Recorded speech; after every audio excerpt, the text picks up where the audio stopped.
tardes a todos nuestros seguidores de Ventemundo. Gracias por sintonizarnos esta vez en Ventemundo en vivo, transmitiendo nuestra plataforma de Facebook, particularmente con un gran invitado el día de hoy, el doctor Carlos Sánchez Beristain, director del Instituto para la Democracia en las Américas, y adicionalmente, bueno, politólogo, abogado y especialista en asuntos políticos. Adicionalmente, y leyendo su biografía, doctor, en Twitter, pues exiliado político, también radicado en los Estados Unidos. Con él estaremos conversando, bueno, de una serie de temas que han sido de particular interés. Lo primero que yo comento a los invitados, doctor, y a quien agradezco su tiempo en esta oportunidad, es que muchas veces son nuestros propios seguidores, particularmente los venezolanos en el exterior, quienes recomiendan a nuestros entrevistados y también quienes nos preguntan o nos dicen más bien cuáles ellos desean sean las preguntas a los invitados.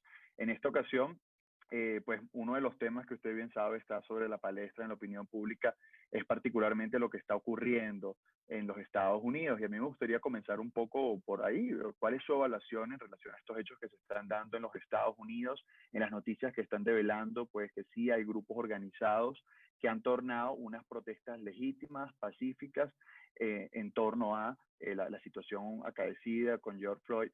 Y si esto a su vez tiene una especie de relación o sí, guarda algún tipo de similitud o coordinación con algún grupo beligerante externo o propiamente no norteamericano. Bueno, gracias. Un saludo a usted y a toda su importante audiencia. Decirle que usted debe conocer, y si no está en Amazon, un libro mío de hace unos 5 años que se llama Las Dos Américas. Ese libro tiene la propuesta de mostrar que en el siglo XXI se han configurado dos Américas, no en la división, digamos, clásica de las dos Américas, la América del Norte, la América del Sur, la América del Primer Mundo, la América del Tercer Mundo, ni siquiera la América anglosajona y la América latinoamericana, o la América del centro y la América de la periferia, o la América protestante o la América católica, no. Las dos Américas que yo planteo son la América democrática y la América dictatorial, que nace lamentablemente del hecho de que el año 1999 había una sola dictadura en las Américas, que era la cubana, agonizando en toda esa década después de una situación en la que cayó el muro de Berlín, desapareció la Unión Soviética y Fidel Castro llevó a su país a lo que llamó el periodo especial.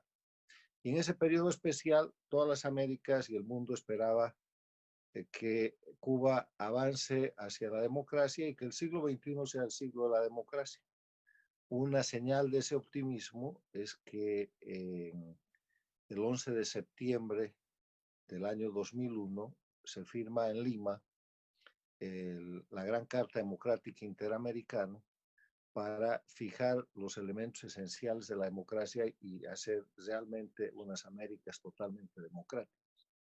Pero a partir del momento en que Chávez corre donde Castro el año 99 y lo salva, empieza a implementarse un proceso que se denomina al principio ALBA, después se llama Movimiento Bolivariano, después, años más tarde, le ponen el nombre de socialismo del siglo XXI y hoy día se denomina castrochavismo, porque ha pasado de ser una intención política a ser una estructura criminal.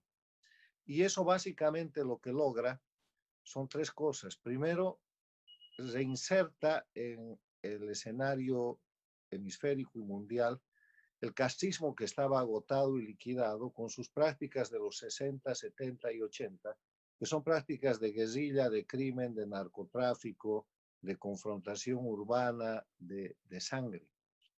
Segundo, salva a la dictadura castrista y eslabonan y construyen lo que se llama el castrochavismo, liquidando a Venezuela, porque eso le cuesta a Venezuela su vida entera. Venezuela era un país absolutamente desarrollado en las Américas, era un país ejemplar, era un país en el que se refugiaban los exiliados de los gobiernos en los cuales se perseguía en los tiempos de la dictadura a los demócratas. Era el país que fundó la Organización de Países Exportadores de Petróleo, la OPEP, era la reserva más grande de la región y del mundo en materia petrolera. Y lo convierten en la nada que es hoy día un país con crisis humanitaria.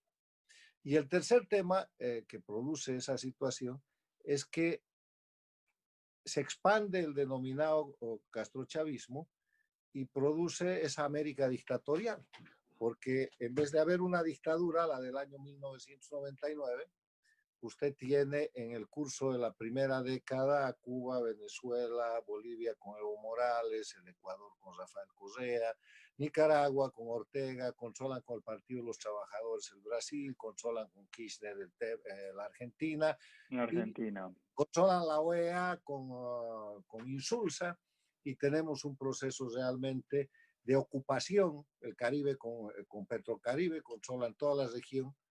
Y hay dos Américas, una América dictatorial y una América democrática que, por absurdo que parezca, en la parte de la primera década del siglo XXI, la América dictatorial es más fuerte que la América democrática.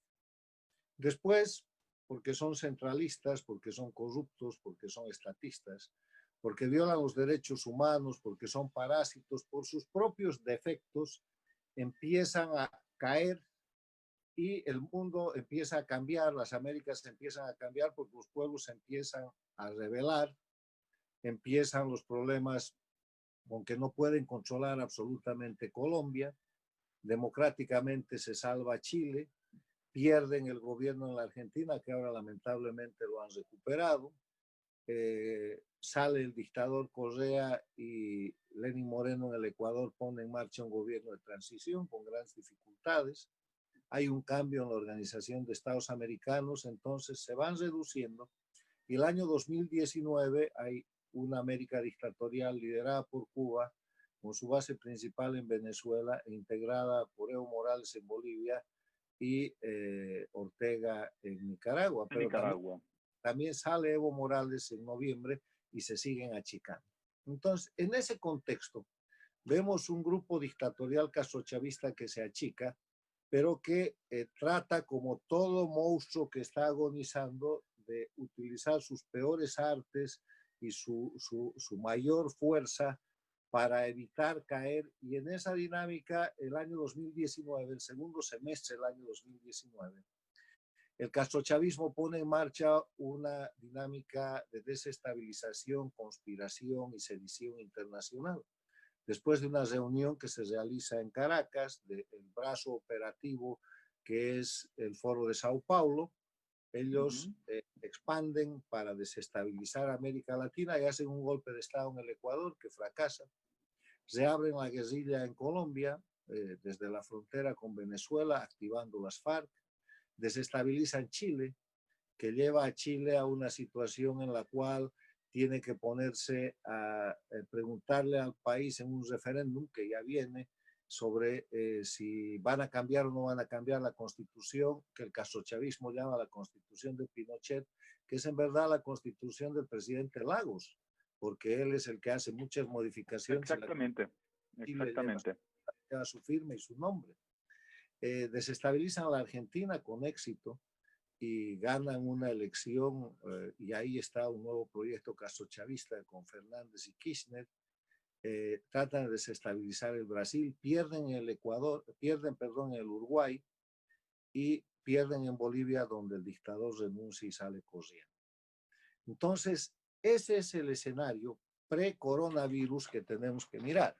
Es un escenario en el cual un grupo de dictaduras criminales agonizantes, cuyo nombre es castrochavismo, estaban en un proceso de agresión masiva, algo así como la contraofensiva de las Ardenas que hace Hitler antes de ser derrotado completamente en la Segunda Guerra Mundial, y en medio de eso viene el coronavirus. Y el coronavirus es un instrumento muy poderoso para las dictaduras, porque le sirve para tres cosas. Le sirve para empoderarse, para seguir violando los derechos humanos, para tener causas de justificación, para violentar, usar la violencia contra la población. El coronavirus es un gran pretexto para eso. Le sirve para falsificar información, que siempre lo han hecho, pero ahora Venezuela, Cuba, Nicaragua son países donde no hay enfermos, donde nadie muere por el coronavirus, donde los sistemas sanitarios responden, que es absolutamente mentira. Nadie les cree y el mundo está mirando eso como una prueba más de la dictadura. Pero lo tercero que hacen es incentivar la conspiración, porque como después de 80 días aproximadamente de cuarentenas y de confinamientos y de medidas que afectan la sociedad entera en las Américas y en el mundo, de medidas que afectan inclusive la condición psicológica de los individuos y de las familias, que afectan la economía, que afectan la salud, la sociedad está muy sensible. Entonces, cualquier cosa sirve para generar situaciones en las cuales el castrochavismo es experto en aprovechar, que son situaciones de búsqueda de violencia, desestabilización, deterioro de los sistemas democráticos y, si pueden, algún golpe de Estado o alguna posibilidad de cambiar gobiernos, que lo están intentando. Hay 3 gobiernos, en mi criterio, que están en un severo riesgo por la conspiración castrochavista, y por orden de riesgo son primero el Ecuador, Bolivia y el Brasil, donde, aprovechando las circunstancias que ya he descrito, el castrochavismo está en completa operación para tratar de hacer cambios violentos y ganar espacios y poner gente que responda al sistema criminal que ellos manejan. En ese sentido, mirando las Américas, Estados Unidos, que es la democracia más importante del mundo y el país donde se respeta más la libertad de expresión, que es un ejemplo de división e independencia de poderes, o sea, es el país que se muestra como el paradigma, y es el paradigma de los elementos esenciales de la democracia, que son el respeto a los derechos humanos, el acceso al poder y su ejercicio con sujeción al Estado de Derecho, que es el rule of law, la ley, Sí, el imperio de la ley. Visión, independencia de poderes, las elecciones libres y limpias y la libre organización política con un gran contenido de libertad de expresión y libertad de prensa. En ese país han llevado adelante estas cuestiones que llaman la atención y que además están siendo publicitariamente utilizadas. Tan buena es la publicidad que esa es la primera pregunta de esta entrevista. O sea, preocupándose de Estados Unidos, que es en el país donde estas cosas ni pueden pasar ni pueden avanzar. Yo quiero darle 3 datos para contestar su pregunta en el marco de este contexto. Primero, el FBI, de acuerdo a información que aparece hoy día en toda la prensa internacional, Sí. tiene detenidos y está en proceso de investigación de ciudadanos cubanos, venezolanos, haitianos, centroamericanos, que han participado y han sido detenidos, capturados con dinero para llevar adelante la violencia que se ha visto en la Florida, en Miami y en otras ciudades. Segundo, se ha documentado la presencia de gente centroamericana que se dice castrochavista y que protesta contra el imperio dentro del imperio. Qué mejor ejemplo de libertad de expresión. Y tercero, estamos viendo que hay prueba documentada de que dentro de los Estados Unidos se está trabajando políticamente para tratar de deteriorar la democracia, como se hizo hace décadas en la Argentina. Cayó, empezando nomás el siglo, el presidente argentino, después derrocaron al presidente Mahuad en el Ecuador, derrocaron al presidente Sánchez Lozano en Bolivia en 2003, derrocaron al presidente Gutiérrez en Ecuador nuevamente, después derrocaron al secretario general de la OEA, el expresidente de Costa Rica, Miguel Ángel Rodríguez. Inventaron un caso de corrupción que después resultó que no tenía ningún fundamento en Costa Rica, pero cuando él, siendo secretario general, fue a Costa Rica a defenderse, lo apresaron y dejaron el espacio abierto para que pueda llegar Insulza con el aparato que había montado el castrochavismo naciente de la mano de Chávez y de Fidel Castro. Entonces, estamos en ese escenario. Yo lo que le digo es interesante lo que está pasando en Estados Unidos, pero no es preocupante, porque Estados Unidos es la democracia más sólida del mundo. Es aquí donde se ha inventado la democracia real, la democracia con división e independencia de poderes, la democracia donde toda la gente tiene libertad, pero el límite de la libertad es la libertad de los demás, donde rige el Estado de Derecho, o sea, la ley está por encima de las personas. Y en esa dinámica se desarrolla un país que es la primera potencia del mundo, no por casualidad, sino porque en el ámbito de libertad crece el emprendimiento y la libre empresa. Y en esa dinámica, lo que yo le puedo comentar sobre su pregunta es primero el éxito que tiene la conspiración castrochavista y antidemocrática internacional de poner esto como tema importante. Y que a mí no me preocupa el asunto, en segundo lugar, sino más bien sirve para demostrar las fortalezas del sistema democrático. Habrán agitadores, habrán provocadores, habrán gente que se ponga al margen de la ley y el sistema se encargará de aplicar el Estado de Derecho, de aplicar el principio de la libertad limitada por la libertad de los demás, de aplicar la ley. Y yo creo que esta es una prueba de consistencia muy interesante en la que la democracia va a volver a triunfar y no hay más que decir. Bueno, muchísimas gracias por esa radiografía, estimado doctor. Y precisamente, bueno, abordó parte de lo que iba a ser la segunda pregunta, una de las partes, esencialmente con los últimos hechos que estábamos viendo en 2019, porque usted bien lo decía, para el 99 Venezuela, digamos, a pesar de tantos desaciertos, pues tenía el Estado de Derecho más sólido de la región y a pesar de ello, pues llegó el chavismo y triunfó y sabemos de la manera violenta en la que llegó a partir del intento de golpe del año 1992. Casualmente, el año pasado, y en resumen de todos estos hechos, hemos visto, y usted lo constata, que el eje del mal ha sido precisamente el eje La Habana-Caracas. Y muchas veces me atrevo a decir que a medida que fue creciendo esta América totalitaria, América dictatorial, y se iba reduciendo la América democrática, más fue la política de defensa de esa América democrática que una política de ofensiva, es decir, de confrontar precisamente el crecimiento de estos grupos, porque usted bien lo señala, pero lo que ocurre en los Estados Unidos no deja de ser también una prueba a lo interno en un año electoral. Y vaya que entendemos también cuál ha sido la postura de esta administración, particularmente con el castrochavismo, y lo que fue inclusive evaluando en términos comparativos de estas últimas dos administraciones, la que había sido la postura de política exterior de Obama, por ejemplo, ¿no? Con la reapertura con Cuba, con todo el tema del diálogo que también participó el Vaticano. ¿Cuál cree usted que debe ser la respuesta de las democracias hoy en el hemisferio ante el eje castrochavista, chavista, ante las amenazas y las pretensiones que usted señala que hay en Brasil, que hay en Ecuador, que hay en Bolivia, pero que adicionalmente genera inestabilidad y sigue ahí latente la inestabilidad en Chile, la reactivación de estos grupos armados que a su vez se nutren de Venezuela en Colombia y adicionalmente también, bueno, lo que son ciertas inestabilidades en ciertos niveles dentro de países centroamericanos, bueno, lo que ahorita está sucediendo también en México. ¿Cuál debe ser esa respuesta de las democracias en el hemisferio hoy? Bueno, el tema es, yo tengo libros escritos sobre eso, he dado decenas de conferencias. El tema es que por interés propio las democracias de América Latina tienen que cesar las dictaduras. El gran pecado de las democracias de América Latina fue no cesar, terminar la dictadura castrista del año 99, antes de empezar el nuevo milenio.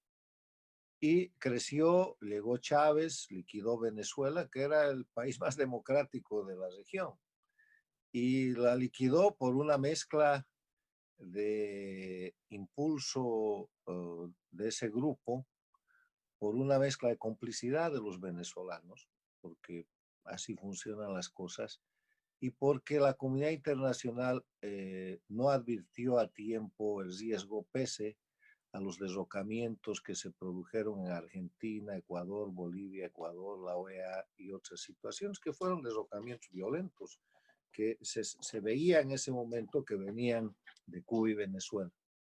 Entonces, ¿qué es lo que hay que hacer? Lo que hay que hacer, las democracias no pueden ser inermes. O sea, las democracias tienen sistemas de defensa legal. La democracia en lo interno tiene la vigencia del Estado de Derecho, tiene los sistemas de investigación, los jueces imparciales, etcétera.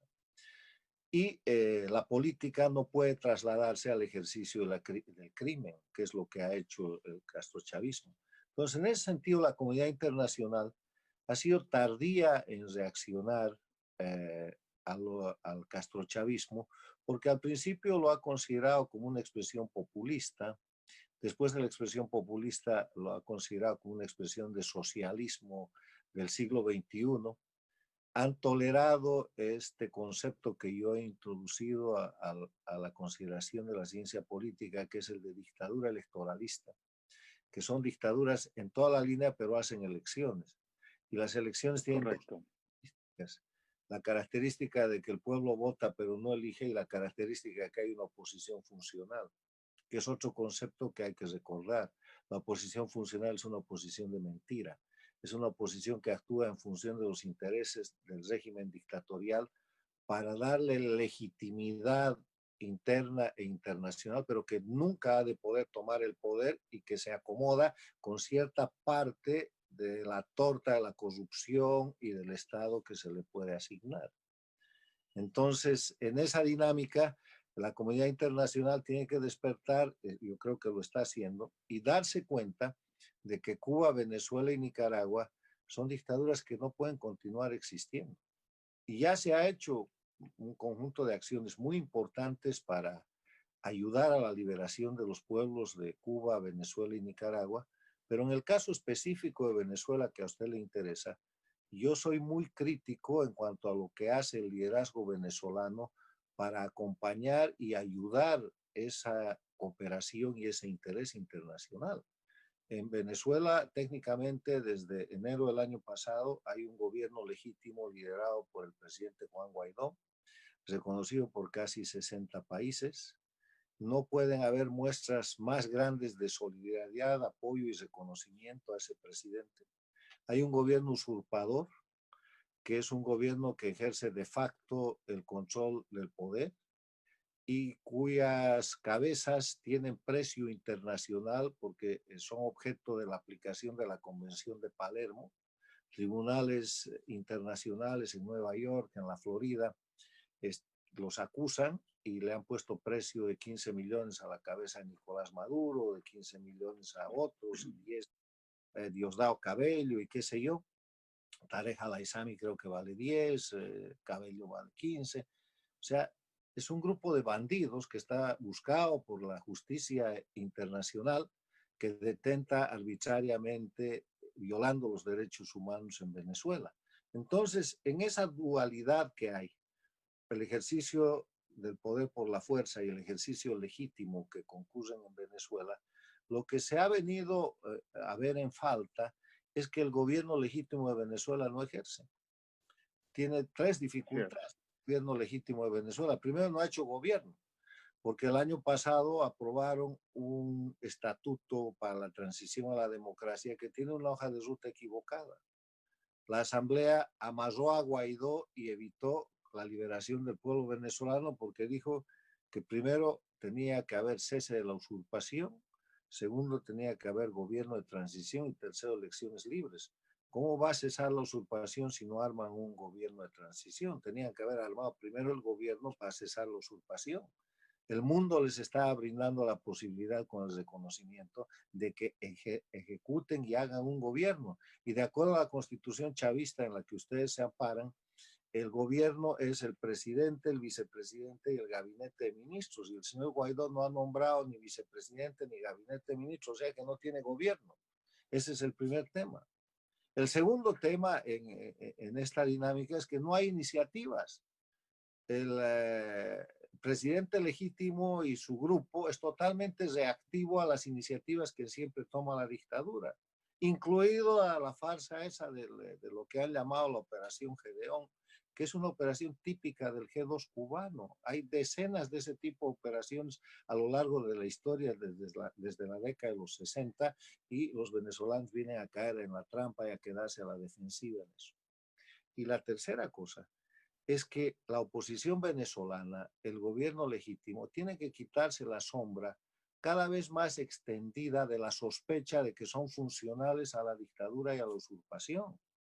O sea, la Así es. usurpación sobrevive porque hay un gobierno legítimo que no le da con todo, que no aplica el TIAR, que no declara que Cuba está ocupando y usurpando el territorio venezolano, que no toma acciones para pedir la conformación de una fuerza multinacional que podría ser políticamente comandada por Guaidó bajo su responsabilidad y que evitaría la situación de una invasión o la situación de una intervención que nadie quiere y que además daría la posibilidad de legitimar lo que se llama la amenaza creíble en derecho internacional. O sea, hay tres cosas. No han hecho gobierno, no tienen iniciativa y en el tema de lo que son las acciones del día a día tienen la sospecha de ser funcionales. Entonces, venezolanos, hay que hacer algo. América los está ayudando. América, desde el Canadá hasta Chile, Europa está ayudando. No hay un gobierno más señalado, no hay una dictadura más señalada en los últimos años que la dictadura venezolana, ni la cubana. La cubana está corriendo a la sombra de los señalamientos. Son narcoestados. Hay una operación en plena ejecución liderada por Estados Unidos, integrada por España, por la Gran Bretaña, por Canadá y por una serie de países en el Caribe, con fuerzas armadas para parar el narcotráfico cuyo hub, cuyo eje, cuyo centro es Venezuela. Liderada por Cuba, que está en el tema del narcotráfico desde la década de los 70, cuando Fidel Castro con Escobar Gaviria, con Pablo Escobar, y salió con el narcotraficante boliviano famoso Suárez, Roberto Suárez. Está escrito, hay documentación de eso. Terminó con el fusilamiento del general Ochoa para limpiarle un poco la cara a Fidel Castro. Cuba ha sido narcotraficante desde siempre. Ha llevado a Venezuela a eso. En el tema venezolano existen pruebas y denuncias de que el gobierno, la dictadura de Evo Morales, despachaba cocaína desde el trópico de Cochabamba en Bolivia en aviones militares bolivianos a los hangares presidenciales de Caracas. El libro se llama O Espectro, de Leonardo Coutinho, un laureado periodista brasilero. En un capítulo describe el puente de la cocaína con testigos. Uno de los pilotos, Rocha, testifica y certifica todo eso. Entonces, ¿de qué estamos hablando? Estamos hablando de que falta la acción venezolana, no del pueblo. El pueblo ha salido a las calles, el pueblo ha ofrendado realmente todo lo que podía dar, pero hay un liderazgo que tiene tres dificultades que se las vuelvo a repetir. La dificultad de no haber hecho gobierno, la dificultad de no tomar iniciativa y la dificultad de por todo eso estar bajo sospecha de ser funcional a la dictadura. Y esto es muy importante, doctor, y usted mencionaba a Leonardo y, bueno, muy buen amigo además de José Humírez, quien ha hecho un análisis también muy preciso de lo profundo que está invadido Venezuela por diferentes fuerzas. Yo quizás no le dije al inicio de la entrevista, yo me encuentro en Venezuela y me tuve que mover precisamente para buscar mejor conectividad para poder hacer esta entrevista. Y usted se alarma de ver kilométricas colas o filas, como decimos, para decirlo en el correcto español, de vehículos por echar gasolina, ¿no? Ante las medidas tomadas recientemente. Evidentemente, yo no lo llamo una muestra de adaptación. Creo que el pueblo venezolano, usted bien lo ha descrito, lo ha dado todo. Y ha faltado precisamente ese liderazgo, esa construcción de esa amenaza creíble. Y adicionalmente yo creo, como venezolano ante todo, que sobran también razones para justificar los motivos por los cuales muchísimos partidos, organizaciones políticas, dirigentes en particular, no han accionado. Esto ha sido una tiranía que sobre todo y a principios del 99 se ha abastecido muchísimo, ¿no? De los petrodólares, luego ahorita todo lo que son la petrococaína y la cantidad de dólares, ¿no? Y de dinero en general que ha desembolsado para comprar medios de comunicación, encuestadoras, iglesias, inclusive organizaciones políticas. Con este escenario, una pregunta con la que me gustaría que cerráramos esta entrevista y este análisis, del cual nuevamente le agradezco, es ¿qué pasaría si precisamente el liderazgo no acciona, no conduce esa acción, doctor? O sea, nuevamente la democracia en las Américas va a permitir que esta tiranía continúe, que este cáncer termine de hacer metástasis e inclusive pues poco a poco penetre el sólido Estado de Derecho que se tiene en los Estados Unidos, inclusive se atreva a trascender fronteras como ya lo vemos, las pretensiones que se tienen en países como España. Es decir, ¿qué pasa si Guaidó no hace lo que tiene que hacer como presidente y con toda la legitimidad? Mire, yo quiero decirle primero que el tema de Venezuela es un problema de los venezolanos.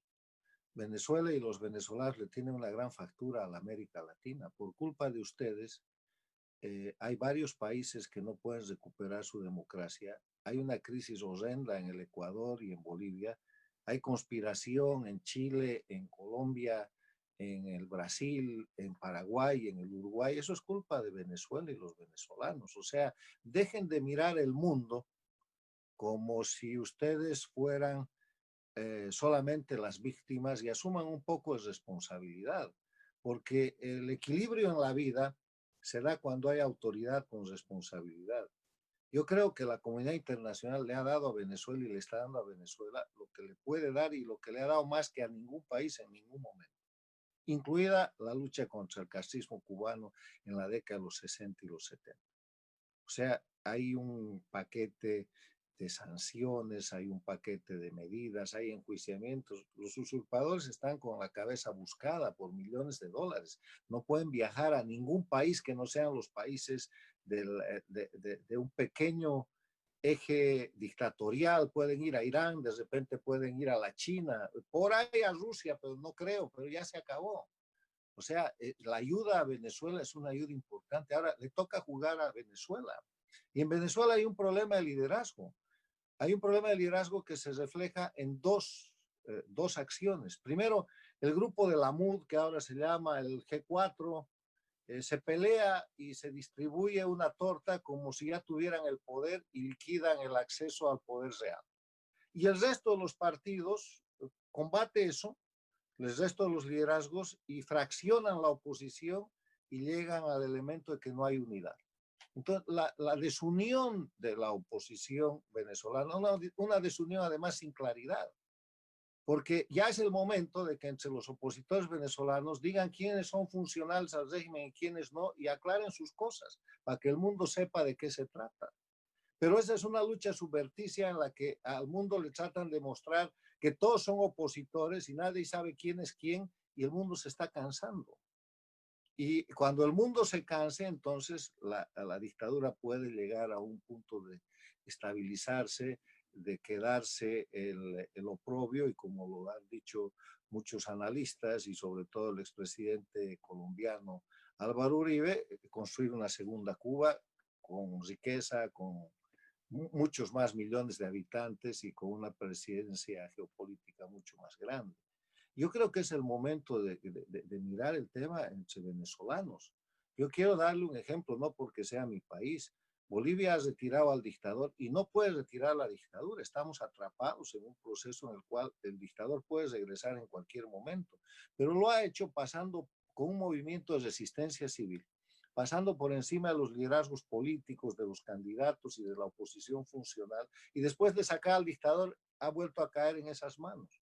Pero lo que pasa con Venezuela es que teniendo todas las condiciones externas, todo el apoyo internacional, el Grupo de Lima, que ya se está debilitando porque se han metido México y Argentina a desinflarlo, tienen el apoyo de Estados Unidos, el apoyo de la Unión Europea, el apoyo de Canadá, son grandes apoyos, tienen el reconocimiento a Guaidó de 60 países y están peleando entre ustedes. Unos pelean en el G4 por ver qué parte de la torta les toca, y los otros pelean porque Guaidó no les gusta. No, eso es terrible para la comunidad internacional. Guaidó tiene una única característica y una cualidad.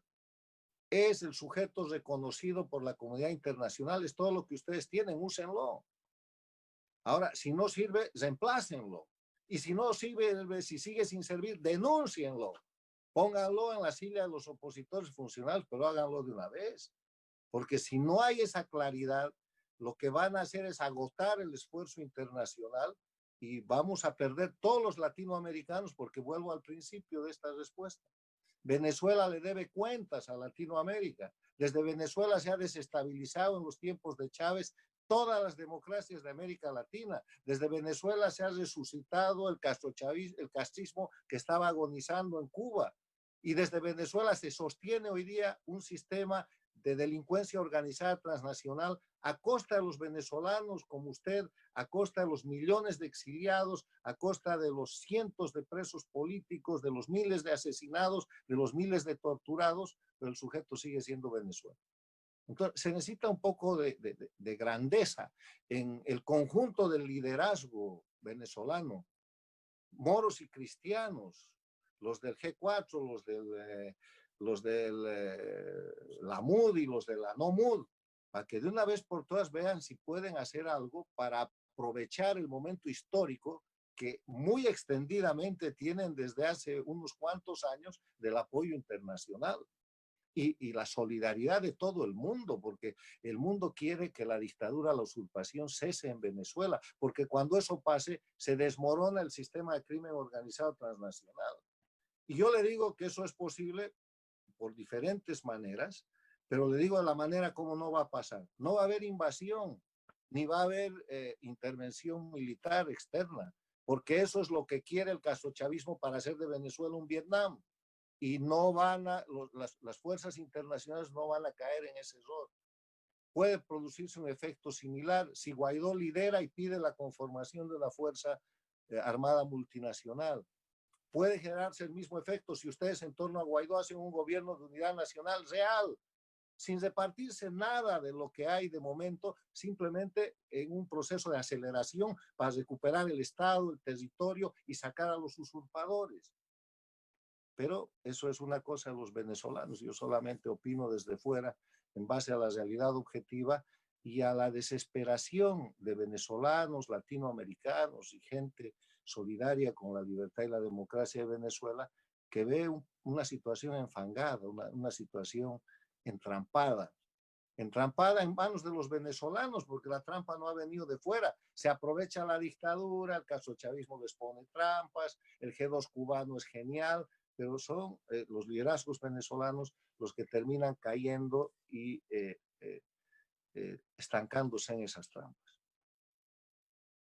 Bueno, y esa es parte precisamente del análisis que quizás y de la narrativa que nosotros también como venezolanos sin duda alguna tenemos que apreciar. Y yo le agradezco muchísimo porque eso ha sido parte también de inclusive a quienes estamos en partidos, que para algunos somos partidos minoritarios, otros que quizás no tenemos la mayor fuerza en el Parlamento, pero ha sido siempre precisamente eso. De acá aprovecho siempre para ratificar que nuestra coordinadora nacional fue la primera dirigente nacional en respaldar la legitimidad del presidente Juan Guaidó y adicionalmente ratificar esa ruta, ¿no?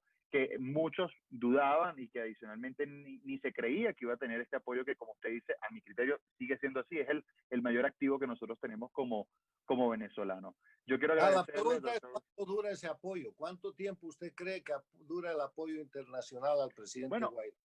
No, es que sin duda alguna tiene un límite y particularmente como venezolano, una de las cosas que nosotros el año pasado pues no entendíamos, no comprendíamos y adicionalmente pues fue muchas también de las cuestiones que elevamos desde el Parlamento, la fracción 16 de julio, nosotros como organización política, es por ejemplo, por qué no se aceleraba el proceso en la activación del TIAR, por qué se demoró tanto, por qué apenas nuevamente hace escasos días es que nuevamente el presidente lo menciona. Y otra cuestión, ¿no? Porque este viaje que se realizó a principio de año no se dio el año pasado. La única oportunidad en que Guaidó salió del país el año pasado fue visita a la Asunción, y si bien se reunió con algunos funcionarios de los Estados Unidos, no era el jefe de pero Estado. yo le doy la sugerencia de que en vez de mirar todos los errores que se han cometido, traten de concertar una agenda de unidad nacional para ver lo que hay que hacer y tómenle por una vez la iniciativa a la usurpación y verán que cesan la usurpación. Necesitan unidad para sacar la usurpación. No es una unidad ideológica, no es una unidad programática, no es una unidad de espacios, no es distribuir una toma, no existe. Y los venezolanos estamos unidos en torno a ello, es decir, en torno a sacar al tirano. Hay que el problema muchas veces es directamente la la dirigencia. Y por eso es que aquí siempre hay que hablar de la lucha de los venezolanos. Y a mí no me cabe la menor duda, inclusive cada vez que uno lee cuál es el porcentaje digamos, de apoyo que tiene el sistema, eso ha venido cayendo. Y a pesar de que hoy sigan habiendo personas que se benefician de una que otra misión porque están al borde de la hambruna y la miseria, pues están muy conscientes de que este sistema los empobreció y los llevó más aceleradamente a la miseria. Entonces, ¿cómo nosotros más aceleradamente como sociedad Dictaduras no, conducimos a ese quiebre? discúlpeme, Fabio, las dictaduras no funcionan con encuestas. Las dictaduras funcionan Totalmente, con fuerza. totalmente. ¿Usted cuánto cree que es el apoyo del pueblo cubano a la dictadura cubana en los últimos 30 años? Será el 5%, pero no les importa. ¿Ya? ¿Usted cuánto Así es. cree que Igual que es acá.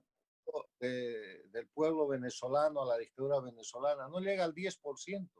Lo ejercen con fuerza, con violencia, con amedrentamiento, con violación a los derechos humanos, con tortura. Y lo único que yo estoy haciendo es una invocación a la reflexión.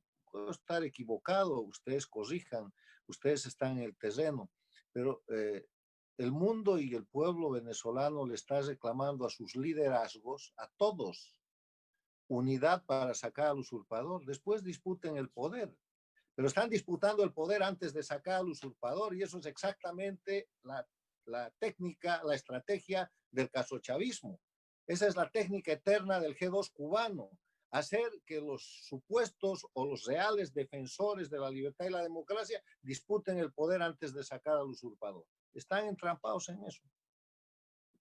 Bueno, eso es lastimosamente una de las trampas. Lo veíamos, un caso tangible de ello, la asignación de los embajadores, ¿no? Donde particularmente se preló mucho más a la partida política. Pero yo quiero agradecerle que me llevo, por supuesto, el consejo y todos los venezolanos que estén viendo esta entrevista, que adicionalmente pues difundiremos también a través de nuestro canal de YouTube. Y bueno, recordar siempre que este espacio está habilitado para usted y sus reflexiones, doctor Carlos, y que adicionalmente agradezco pues cómo adicionalmente el instituto que usted lidera ha sido también un espacio en el cual muchísimos venezolanos y muchísimos latinoamericanos comprometidos no solo con la libertad de Venezuela, sino precisamente con un hemisferio que apunte mucho más a la paz, a la prosperidad y efectivamente al respeto pleno de los derechos humanos, pues se den cabida en ese lugar.